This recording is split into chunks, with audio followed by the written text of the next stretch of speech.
પાદરા શહેરમાં આરોગ્ય ક્ષેત્રે વધુ એક સુવિધામાં વધારો થવા પામ્યો। પાદરા શહેરમાં બાળકો માટે વ્રજ બાળકોની હોસ્પિટલનો આજથી શુભારંભ થવા પામ્યો હતો। પાદરા શહેરમાં આરોગ્ય ક્ષેત્રે વધુ એક નવી સુવિધાનો ઉમેરો થયો છે। શહેરમાં હવે બાળકો માટેની વિશેષ હોસ્પિટલ શરૂ કરવામાં આવી છે। વાત્સલ્ય હોસ્પિટલ સામે નારાયણનગર એક વિસ્તારમાં વ્રજ હોસ્પિટલનો ભવ્ય શુભારંભ કરવામાં આવ્યો હતો। આ પ્રસંગે પાદરાના ધારાસભ્ય ચૈતન્યસિંહ ઝાલા ખાસ ઉપસ્થિત રહ્યા હતા।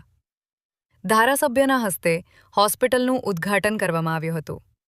નવા આરોગ્ય કેન્દ્રના પ્રારંભથી પાદરા અને આસપાસના વિસ્તારોના બાળકોને વધુ સારી અને ઝડપી સારવારની સુવિધા ઉપલબ્ધ થશે। શુભારંભ પ્રસંગે હોસ્પિટલના તબીબો સહિત મોટી સંખ્યામાં લોકો હાજર રહ્યા હતા, જેમાં doctor N D. Patel, Hemlataben Patel, doctor Vraj Patel, doctor Yugma Patel અને ડૉક્ટર માર્ગી પટેલ સહિતના તબીબોએ હાજરી આપી હતી। વ્રજ હોસ્પિટલમાં બાળકોના આરોગ્યને ધ્યાનમાં રાખીને આધુનિક સારવાર અને જરૂરી તબીબી સુવિધાઓ ઉપલબ્ધ કરાવવામાં આવશે।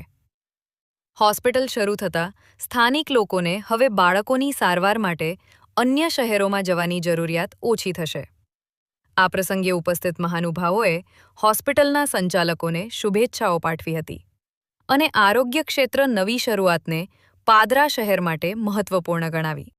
નમસ્કાર મિત્રો, હું ડૉક્ટર વ્રજ નવીનભાઈ પટેલ હવે આપના પાદરામાં ચાલુ કરી રહ્યો છું વ્રજ બાળકોની હોસ્પિટલ, કે જેમાં તમારે તમામ બાળકોને લગતા તમામ વસ્તુઓનું કે જે 0 થી 18 વર્ષમાં આઈસીયુને લગતી તમામ પ્રકારની સારવાર હવે આપણા પાદરામાં જ મળશે। આપણે બધી જ વસ્તુઓ અહીંયા અવેલેબલ છે, તો જરૂર પાદરાના તમામ નાગરિકોને પાદરાની વ્રજ બાળકોની હોસ્પિટલનો લાભ લેવા માટે વિનંતી છે।